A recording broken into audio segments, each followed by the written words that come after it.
Ajaran utama Zen terdapat 8, yaitu mengenai yang pertama, meditasi dan pencarian diri, yang kedua, pengalaman langsung, yang ketiga, laku, bukan pemikiran, yang keempat, kesadaran Hisorishu menjadi sederhana, yang kelima, jalan tengah, dan keenam, Hosotoku, berhenti mengejar, yang ketujuh, sekarang, di sini, saat ini, dan kedelapan, Wu-wei, dalam bahasa Inggrisnya itu diartikan, action in no action. Singkatnya, Wu-wei ini kebijakan untuk tidak mencampuri, tidak berbuat sesuatu yang bertentangan dengan apa yang alami, jangan memaksakan, jangan mengatur, jangan mempengaruhi, biarkan hukum alam bekerja harmoni dengan alam sendiri. Nah, jadi dasar ajaran dalam Zen ini mengenai meditasi dan secara garis besarnya yaitu pencerahan batin. Nah, Zen ini sendiri sebagai salah satu aliran di dalam Buddhisme yang berkembang menjadi salah satu bentuk latihan rohani gunanya untuk mencapai pencerahan batin. Nah, aliran Zen ini sendiri itu memberikan fokus pada meditasi guna untuk mencapai penerangan ataupun kesempurnaan.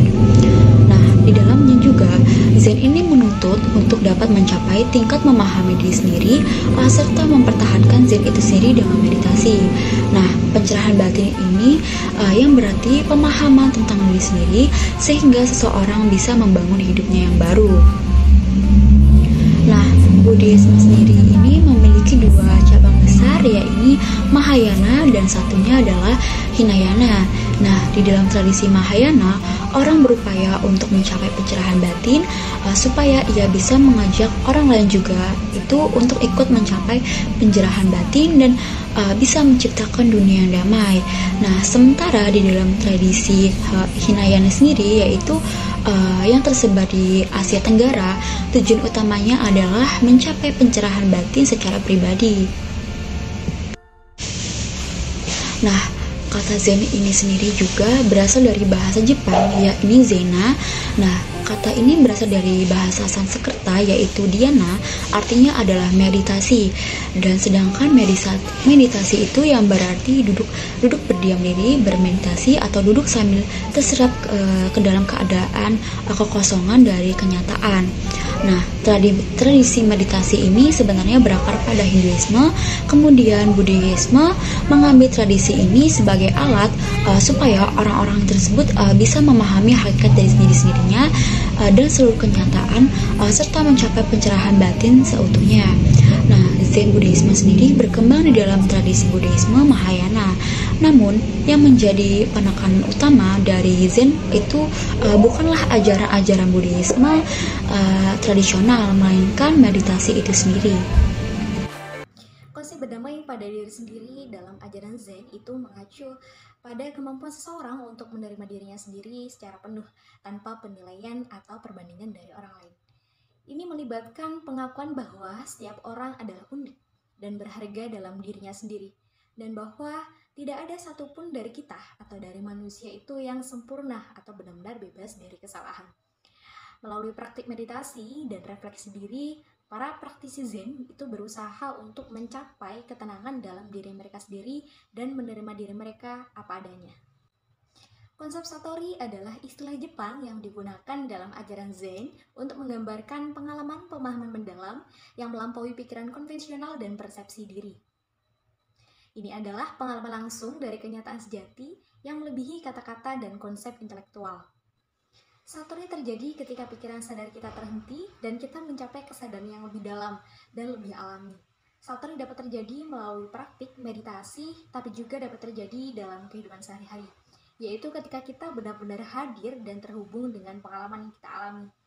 Para praktisi Zen menganggap Satori itu sebagai tujuan utama dari praktik Zen dan menganggapnya sebagai pengalaman yang transformatif dan membebaskan. Jadi meditasi Zen adalah tradisi Buddhis kuno yang berasal dari dinasti Tang di Cina pada abad ke-7.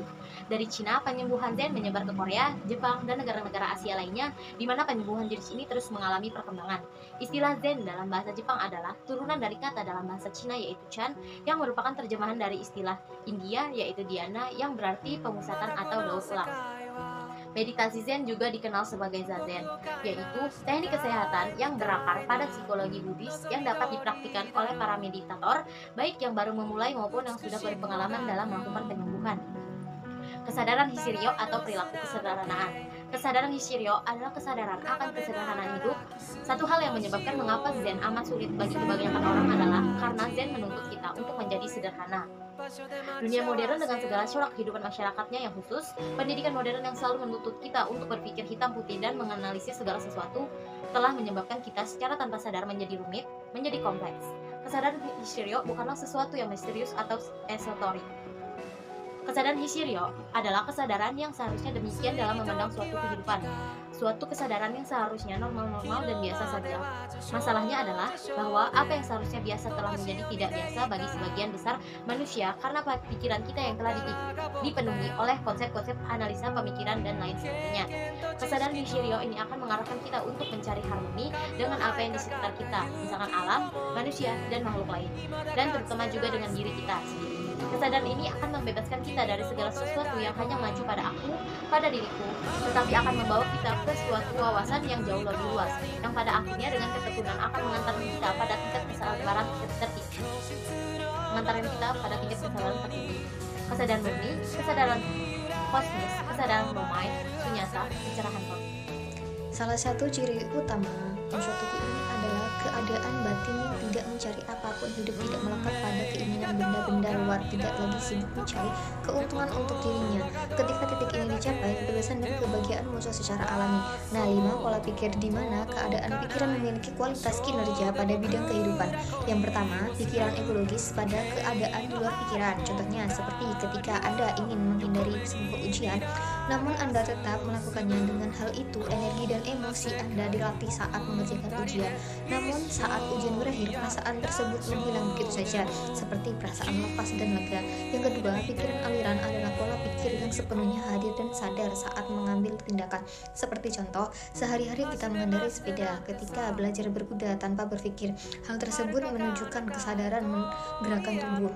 Kemudian yang ketiga, pikiran tidak tergoyahkan adalah pola pikir tekad total dan kehendak tidak tergoyahkan. Contohnya seperti halnya kamu ingin mengikuti ujian SNMPTN di salah satu universitas favoritmu. Nah, karena ingin mencapai suatu usaha dan tujuan, kamu harus berusaha dan berlatih serta belajar dengan giat agar lolos ujian tersebut. Dengan hal itu, kamu memerlukan tekad yang kuat dan tujuan menjadi tekad yang kuat dan keyakinan penuh jika kamu bisa menunjukkan keberhasilan atas apa yang ingin kamu capai. Kemudian yang keempat, pikiran terfokus pada pola pikir kewaspadaan sampai yang sepenuhnya berfokus pada tindakan dan terpaku pada tugas yang ada. Seperti contohnya kalian seorang mahasiswa memiliki tujuan agar mampu menjadi orang yang sukses, cerdas, dan mendapatkan IPK yang tinggi serta lulus cepat.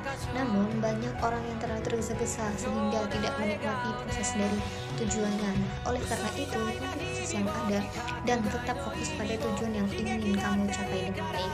Kemudian yang kelima, batin tidak terikat adalah pola pikir yang tidak mencari atau apapun dan tidak memiliki kelekatan pada objek dan hasil, seperti halnya mencakup memberi tanpa mengharapkan kembali ketulusan dan alamnya, dan sepenuhnya bebas dari pamrih merupakan sikap yang penting dalam hidup beragama. Baik dalam spiritualitas, semuanya perlu dilakukan tanpa mengharapkan keuntungan apapun. Inti sari Zen mengenai konsep sekarang, di sini dan saat ini, inilah pragmatisme yang harus dilakukan dalam memandang kehidupan. Kehidupan yang harus dijalani pada kenyataannya yang paling real, yang paling nyata, yaitu saat ini. Karena masa lalu tak akan kembali dan masa depan itu belum tentu nyata. Nah, Zen ini menekankan kepada kita untuk menikmati apa yang ada dan kita miliki saat ini, sekarang ini, dan di sini. Ini bertujuan supaya kita tidak terlalu terobsesi dengan impian dan terjebak dengan masa lalu. Sebab memang keduanya sama sekali tidak nyata. Nah, dalam Islam ini sering disebut dengan qanaah, rela menerima dan merasa cukup atas hasil yang diusahakan serta menjauhkan diri dari rasa tidak puas. Dalam hidup itu tidak perlu untuk terpaku atau terperangkap dengan masa lalu dan tidak perlu memikirkan terlalu jauh masa depan yang itu akan menghambat kita dalam menikmati hidup atau tidak mensyukuri apa yang seharusnya kita syukuri.